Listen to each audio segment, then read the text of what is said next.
Hello everyone and welcome to Parshas Ki Sisa. This is a really intense parsha. In this parsha we learn about the Chet HaEgel, the sin of the golden calf. So here's what happened. Moshe, that is Moses, was up there learning Torah with Hashem, and down at the bottom of the mountain the Jews were waiting. We knew that after 40 days and nights he was going to come back. And we waited, and we counted, and we waited, and we counted. And by our calculations, on the 40th day, he did not come back. And we went crazy. Oh my goodness, what's going to be? If we don't have Moshe Rabbeinu, we don't have anything. Who's going to be our intermediary? Who's going to be that one that's going to speak to God for us? When they had a problem, they spoke to Moshe. They didn't speak directly to God. They needed him. What should we do? And they went insane. And they made this golden calf. They actually put together their gold and they made a calf. They had this kind of idea that we need something, some kind of representation so that it could be like an intermediary between us and God. They completely freaked out. And when they freaked out, they dropped from the highest place that they were. The Jews who got the Torah just over a month before that, the Jews who saw the sea split. Us, we fell down to the bottom. Exactly what it says in the Ten Commandments. Don't do idols. We did idols. We lost it all. And why? Why? Because we couldn't wait one more day. One more day we couldn't wait. What does that mean? I mean, when you hear this story, it makes you crazy. Why didn't they just wait another day? What were they in such a hurry for? Even if this whole idea of theirs didn't make sense or did make sense, did they have to make the golden calf that day? Because we know that then Moshe came down from the mountain holding the luchos, holding the tablets, and he had to drop them and break them. It says that the letters flew out. They couldn't get the Ten Commandments. They lost everything. And it's so crazy. Why didn't they just wait a day? Why didn't they just wait a day? Because sometimes waiting a day is that hard. It is that hard. We have so much experience in our lives of how hard it can be to wait a day. To wait, to hold on when you feel like I can't hold on anymore. It's been 40 days and nights. We've been holding on to hope, even though we don't see him. We know he's somewhere in the sky, somewhere in Shemayim, but we're just holding on, and now it's too much. We didn't expect this. This caught us unexpected, and we just can't hold on anymore. And that's what this week's lesson is about. It's about holding on when you think that you can't. Holding on when there is so much pain.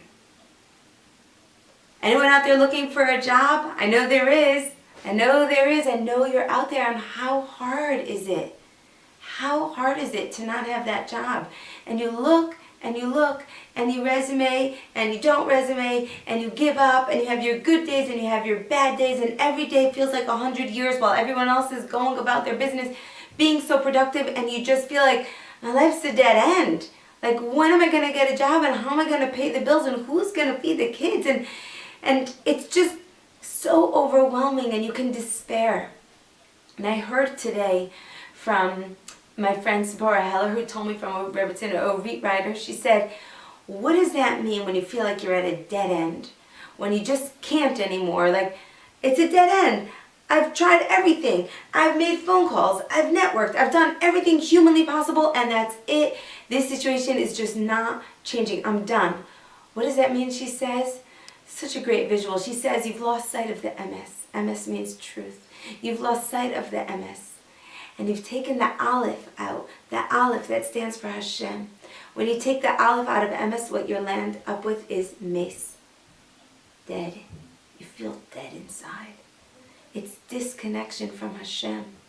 That's what despair is. That's what it means when you say, it's a dead end. I can't anymore.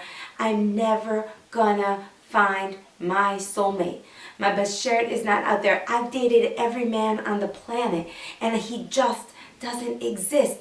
And not only doesn't he exist, but I'm doomed to just being single my whole life. And not only that, but I'm always going to feel weird, and I'm always going to feel different. I'm always going to be strange, and I'm going to see everybody else's life going forward while mine just doesn't. And you feel like, I can't. That's it. I did everything I could. I'm done. That feeling is the dead feeling. So what do you do? What do you do with so much pain? What do you do when the hard times hit and people hurt you and they betray you? And it's like a knife in your heart, and you just don't even know where to turn when things are so difficult. You know, it was not that long ago in my life where I had I had like the diverse spectrum of Yisurim. It was a very interesting diverse spectrum. I had, children things and employment things and relationship things and health things and so many things at once. I thought I was going to scream in agony. I really did. And it was hard to scream in agony and do daily life. So I used some other coping mechanisms, which I'll tell you about. But I just remember that I would go to weddings, and something about that music playing in the background and the perfection of the moment, and knowing that the gates of heaven open up to our prayers right then at a wedding, that I would just, I would just cry and cry and cry. I can cry right now just thinking about how much I cried. I would take myself out of my chair and put myself by the mechitza, by the partition, and just hide behind it so I could have my privacy. And the tears would just come, and it was something about the music, just like it was like private, like an orchestra for my pain. And it was so intense. I thought it would never end. I'm telling you, I had no answers. And I could share with you privately what some of these things were. I wish I could share on this video so you could know that you're not alone. But all of life involves other people, so I got to keep my private stories private. But I'm telling you, you're not alone. Whatever that thing is, it feels like it's never going to end. It's total Mitzrayim. And now, look at this. I'm sitting here making this video for you. I'm with you. I'm in another place. How does that happen? What happened? What was that story? What happened? Where's all that pain? I heard a quote just yesterday. Some secular poet wrote that pain drips on you while you sleep, when you're in a life space of pain, and it pounds on you and it drips into your consciousness until, without even realizing it, despite yourself, it turns into wisdom. That's right. It turns into wisdom. Because we think that life is supposed to be smooth, a ride that we go on and everything makes sense. What do they say? Job, house, kids. You got it all. He learns, she works, he learns, all the basic things in life. We eat, we sleep, and we just go riding smoothly, and everything that happens just throws us off. But actually, that's not what life is at all. Life is an obstacle course, there to build us, there to grow us, and most importantly, there to help us experience the deepest pleasure that there is, the pleasure of Hashem embracing us. I just saw a video of David Aaron, and he says, what's the greatest gift? He said, I remember my greatest moment. My greatest moment was when I was 5 years old, lying in bed, and my mother, she was reading a story next to me. And in that moment, I didn't know it because I was only 5, but looking back in that moment, that was the greatest gift. She gave me her presence. She gave me all of herself. She stopped her life and focused only on me. That's what Hashem wants us to experience. The delicious feeling of someone who loves you so much that he's focused only on you. And the thing is that he always is. That gift is always there for us. But when can we receive it? Only when we notice that we need it. When we're in that mimamakim place, when we feel like, I can't.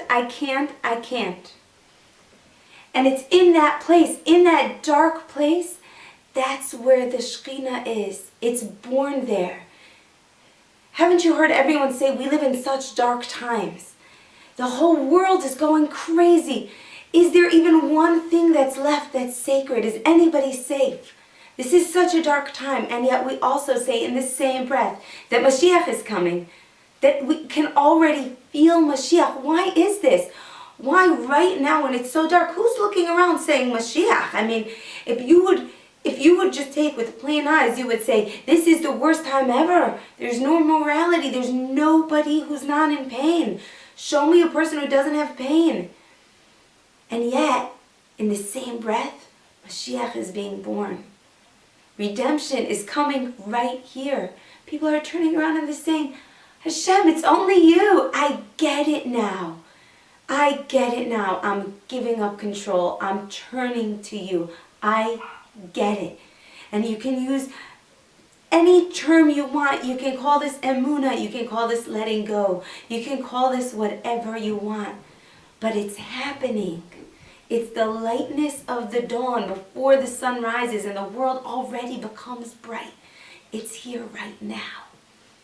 And you know, one of the deepest parts of pain that we experience, and I believe I also heard this from Tzipora, that is that our gullus is one of isolation, that everybody feels like they're the only ones in pain. Everyone has their private pain. And yet, we're all experiencing it. It happens to everyone. And the yisurim, the extra pain is when we can't connect one to the other. Why does Hashem make it like this? First of all, so we turn to Him. So we just turn to Him and go right to the source, because there's nothing more delicious for us to experience than closeness of Him. And secondly, because the deepest healing that will come to our generation is when we treat each other with love. And how can I treat you with love if I can't feel your pain? How can I even know what you're going through if I can't feel my pain? It's necessary so that we can all be connected. And we think that if only we didn't have this stuff going on, everything would be so much better. But I heard today in the spirit of Purim from Rabbi Victor Miller such an amazing thing. He said, do you know who's responsible for Torah Yiddishkeit today? Do you know who's responsible? Haman. Haman, our enemy, is responsible for Judaism today. Why is that? He said before there was Purim, we had a whole different reality. There was no shuls. Things weren't organized externally. People would daven. When the way a person would welcome Shabbos is they would say, it's Shabbos. And after the persecution of Haman, we said, we have to rise up and serve Hashem in a better way. We've got to do something to hold on to our traditions. And so came Kiddush, came brachos, came davening, we always davened, came the shul, right? All of these things came because of what we went through. If not for Haman, we wouldn't have the tools to keep our Judaism in place. And I think that that is the experience that we all have. If not for what we went through, we would be nowhere. We would be nothing. We wouldn't have the tools. I remember one specific example of something. I was very young, so to me this was like in the realm of large pain. I was asked to lead a group, a kiruv group, and it was a very special opportunity for me, very emotional on many levels. And I came to the group and I was all prepared. Oh, I was really prepared and really excited, and I was thanking Hashem. And there was a woman who wanted to help me organize. So she helped me organize on the way there. Meaning as we led up to this big day. And it was very tricky navigating those conversations because I wasn't sure quite what she wanted from me or what she wanted to help with. But I was young and I was trying to welcome her participation, and everything was going to be great.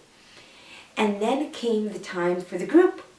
And as I sat there leading the group, in the middle of my conversation, the lady pipes in and starts giving my talk and answering the students' questions. And I'm so young, and I'm still insecure, and I'm trying my best, and it's just something's going on that's just crazy. Coming out of nowhere is someone else giving my talk. And I felt so foolish, and the organizers were there, and I looked so foolish, and I didn't know what to make sense of this, how to make sense of this, because I thought to myself, I want to be a nice person. Like, I'm not going to stop her from talking in the middle of her talk. And clearly she feels so excited about this, but why do I feel so lousy? And wow, that was really embarrassing. That organization never asked me to speak ever again. What was going on? And I went to a wedding straight from there, and I met this most wonderful woman in the bathroom. There was like this beautiful, lobby in the front of the bathroom, and I just felt like confiding in her. I knew her just a little bit, and she had some breast love in her, and I said to her, I just feel lousy. Here's what happened. And I think I was crying. I felt so tiny inside. And she said to me amazing things. She said to me, do you see how she spoke over you and how that felt? Well, that's how your neshama feels when you speak over it. When it's trying to tell you something and you say, no, like, I'll do it my way. That's how your neshama feels, that experience of being shut down. Your neshama has a voice, she said. When we were in Mitzrayim, Hashem said the Bechorim, the eldest ones of every family, they are consecrated. And every first is special. The first of our fruits, the eldest child, all our firsts are special. Your first thought, that real thought that you had about that situation, like, why is she coming in? And this is very strange, and this is not going to work out well. That was a precious thought. And you stepped on it. And she hugged me, and she gave me so many beautiful words that day. And her being there with me in my pain was just the greatest gift. Years later, I was leading the Challah, and the people in the Challah said to me, wow, we know a lady who knows so much about Challah. Why don't you ask her? Why don't we ask her to join in, and she can do all these millions of things? And my first thought was, no. And my second thought was, I need to say no. And so graciously, like a lady, I said, I think I got it covered. I had it covered. I learned to trust my intuition. I learned to use my voice, and that using my voice doesn't make me a mean person. And I continue to use my voice because of the pain of that lesson, because of knowing that shutting down my voice is not going to help anybody. Those poor students were watching this dynamic and couldn't figure out what was going on. And I learned that only through the difficult situation. That's the only way. And so when we realize that we become smarter and wiser and stronger and gentler and more compassionate for all the things that happen to us, we can relax. We can forgive. We can start to write a new story about this pain. This child who is hurting me so much. I was born to be their mother. They were born to be under my care. They can heal me and I can heal them. I have everything it takes to help them. I have resources. I can learn things. I remember a woman who I was coaching. It was in a public group, so I can say this, but I was coaching her as she was telling me about how her daughter is so painfully shy, so terribly shy. She won't speak to anyone, and because of that, this mother has to get her so many services, and she goes from agency to agency trying to get her daughter services. And it's tremendously difficult, and she gets on the phone again and again, and she advocates for her child, and her poor child is not talking, and she thinks that it's because of her, because she's so shy. The mother is so shy that her child is just mimicking her. And I said to her, do you realize what you're saying? You are so shy, you say, and yet you are the one who's making these phone calls. You are putting yourself out again and again and again for your child, speaking to strangers, speaking to teachers, standing up assertively. Do you realize who you're becoming because of this child? Do you realize the very thing this woman wanted her whole life, to stop being shy and awkward? Hashem gave her that opportunity. And in fact, that's the truth of it all. What we really want, what we want most deeply, Hashem will give us. You want to be inspiring? Hashem will give you lots of ways to learn the lessons that are inspirational. You want to be giving?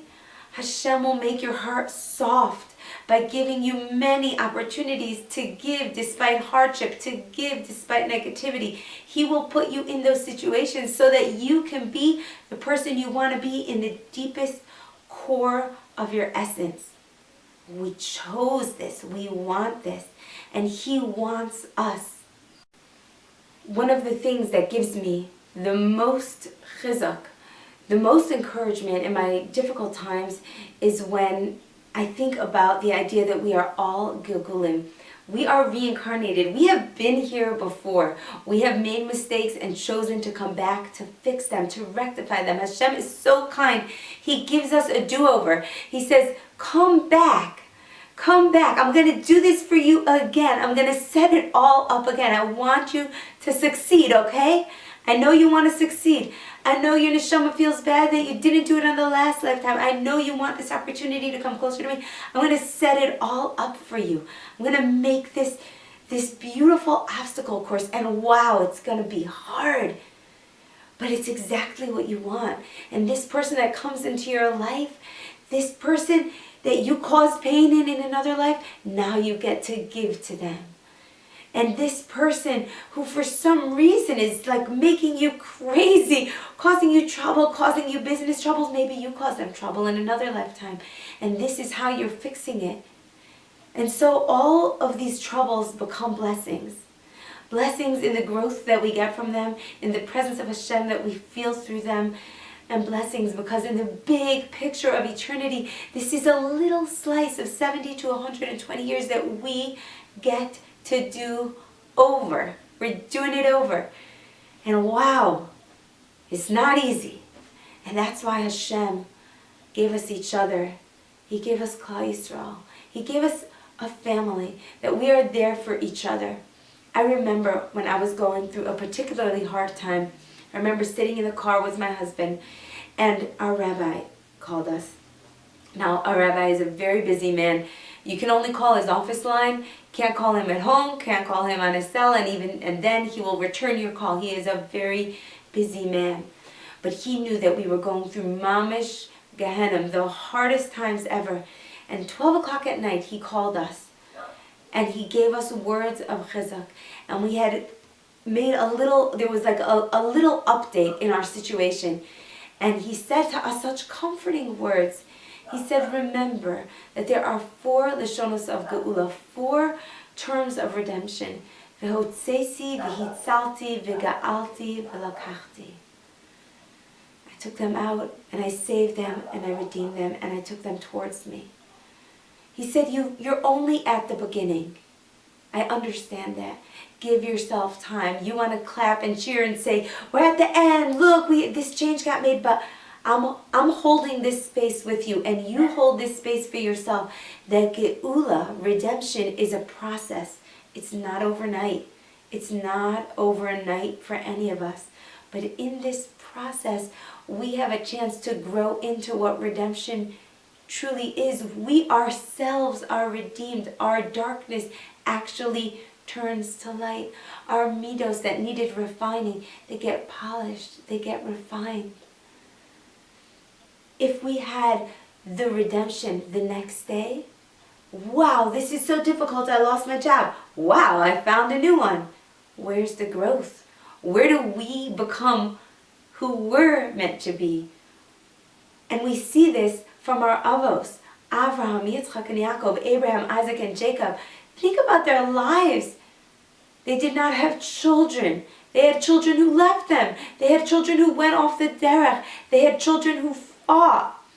They had children who were kidnapped and lost. They had wives who died. They had uncles who tortured them. They had to leave their home. They had to start from scratch. They had to go against the whole world. Each one has a story. All our great people did. Moshe Rabbeinu, Moshe, the one who brought the Torah to us, his whole life was difficult. His whole life he only tried to do for the Jewish people, and they were so antagonistic against him. He was so difficult for them to bear. They needed him, and yet he was difficult for them. His level was difficult. They would complain to him. They would complain about him. It was so hard. He even expressed this to Hashem. How much longer can I hold this nation? And yet he loved us. And he continued to give to us. Like we learned in last week's Parsha, he rose to the level of saying, take me out of your Torah. I want no part of this if the Jewish people are going to be destroyed, because I love them so much. So he became this great leader, our leader of love. How? Through his trials, through his tests, through his exiles, through those complaints. And at the end, what happened? He couldn't get his dream. His dream to go into Eretz Yisrael, it was so, imagine wanting something so badly that it's so bitter, it's so bad. You beg Hashem. It says he begged Hashem with every tefillah. And I know you've had that experience.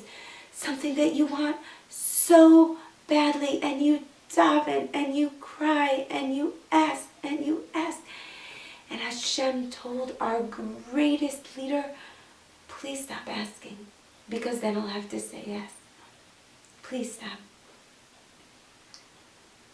Why did this happen? Why did the biggest davener of all times, the one who was the closest to Hashem, why was he denied the thing that he wanted the most? I think that it's because it's there for us to learn from. That Hashem saying no to something does not mean he doesn't love you. Doesn't mean he doesn't want the best for you. His beloved Moshe Rabbeinu, the one who is called an Eved Hashem, the one who he spoke to face, the one who he brought up to the heavens with in a supernatural way and taught him Torah, he didn't get what he wanted. It wasn't going to be good. It wasn't going to be good for the destiny of the whole of Klal Yisrael. That doesn't mean Hashem rejected him. No. At that exact moment when Hashem was saying no, at that moment, Hashem kissed Moshe. That is how he died, with a kiss of Hashem. Not getting what we want, having the difficult times, it doesn't mean Hashem is rejecting us. That's when we feel so alone, when we let our Yetzer Hara get to us and say, we're just alone. Hashem doesn't care about us. Hashem is never going to make this happen. I'm sick of asking. I've got nothing left. I'm just going to curl up in a ball and go distract myself somewhere, or sink into anger, or sink into despair, because clearly other people are more fortunate than me. Clearly Hashem doesn't want me to live the charmed life. He just has that signed up for other people. If he's saying no and no and no. So keep this in mind. This is what we learned, that Hashem said no to Moshe and kissed him and brought him close and gathered him in as his beloved child, as the one that he spoke to face. All our great people suffered, and we have to be careful to not do the mistake of the Jewish people by the Chet HaEgel, to not do the mistake of this week's Parsha, that we say, we can't hold on another day, and we turn to idol worship, we turn to Avodah Zarah, we turn to despair, we turn to distraction. Forget it. I'm just letting go of Torah. You know what it is when someone turns their back on Torah? They can't handle the presence. It's excruciating. It's so much easier to be in a distracted world. I just need to watch movies. I just need to be on Facebook. I just need to be not so present. It is too painful. The feeling of rejection, that this system doesn't work for me. I can't sit here with it. It's too much. We have to be so cognizant that if we just wait a little bit longer, it's going to be okay. And that doesn't mean that the story will turn out how we planned it. Trust me, how we planned the story would be, I lost my job, I found a job. But actually, what Hashem wants for us is, I lost my job. I went on a journey. I was in pain. I found Hashem. I found myself. I found resilience. I found new friends. I found a new career. I found a new talent. I found that I could make do with less. And then I found another job. And who's that person that gets the other job? A whole new person. That's the story that Hashem has in mind for you. Not the story of, I lost it, I found it, but I lost it and I found myself. If we had hung on for one more day, we would have found ourselves. We would have found the exalted people with this ephemeral pair of luchos that was fiery words floating through it. And instead, we live with the broken luchos in the Aron to remember what we broke. And it's okay. It's okay. Even our mistakes are okay. Because even when we do give up, that's also darkness. That's its own pain. When we are put to the test so much that we feel like someone is stamping on us and grinding us to the floor, that's also a place of Shekhinah. That's also a place where Hashem is. As a matter of fact, He's the closest there. And that's why those broken luchos, this biggest mistake that we made, where are they? They're in the Aron. They're in the ark right next to the other luchos. Because when we have the eyes that all roads lead home, all roads lead to Hashem, all roads can lead to closeness of Hashem and to healing and to forgiveness and to elevation and to devekus, being connected. When we realize that, then even the broken luchos, even the hard times, we're grateful for. And even our rock bottoms become these treasured moments, these places where we're catapulted from. All of it is good. All of it. And so I leave you with these messages. Number one, whatever the pain is in your life, whether it's big or whether it's little, you are not alone. The entire world is suffering along with you. I have a daughter who's an amazing gift giver.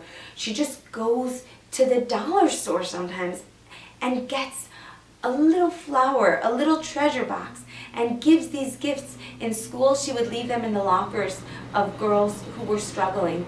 My Hadassah just blows my mind, she does.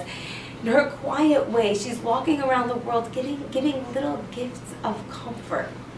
Because she knows what comfort means. She knows what it means to need that. She understands.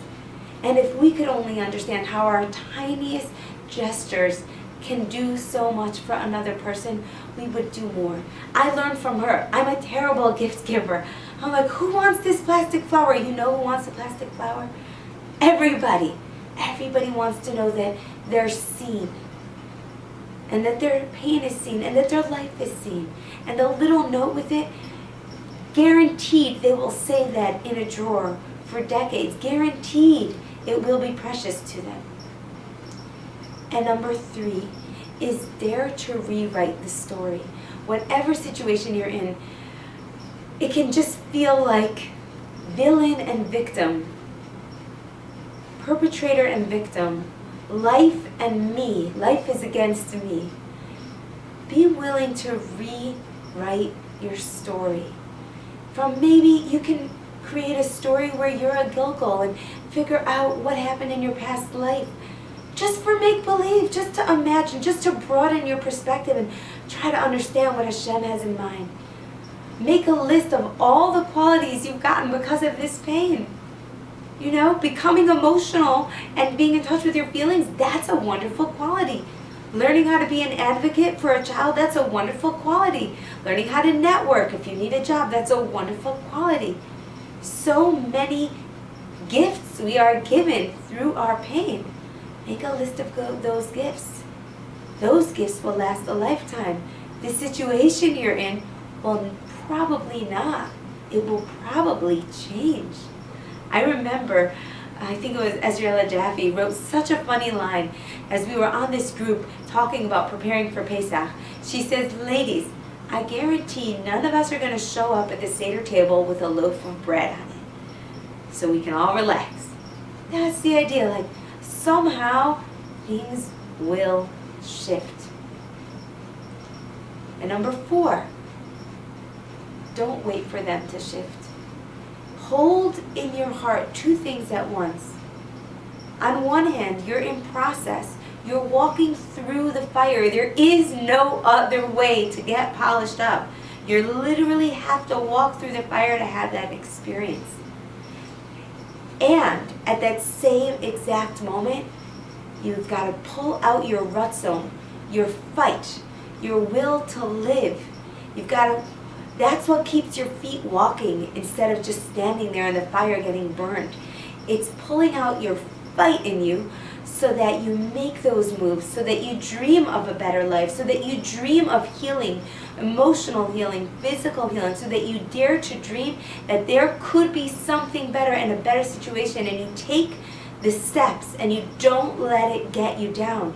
You continue to achieve, to perform, to give, to do whatever you can that means life for you.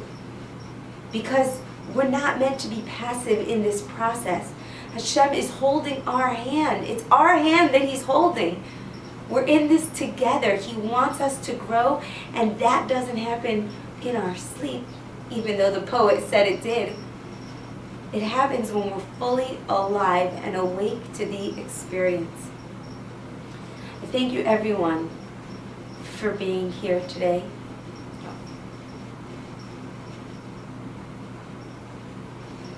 I'm wishing you a wonderful, wonderful Shabbos. A Shabbos that is free of any pain and of any worry and of any stress. Shabbos has that gift. It's me'ein olam haba. It's a taste of olam haba. So in olam haba we see the truth. We see why everything happened. This Shabbos you should be able to sit in the knowledge that everything not only will be okay, but it is okay, exactly how it is. Some people say troubles make you stronger, but I say troubles make you. And you are beautiful, and you are getting more beautiful every single day. Wishing you a very beautiful Shabbos. Bye-bye.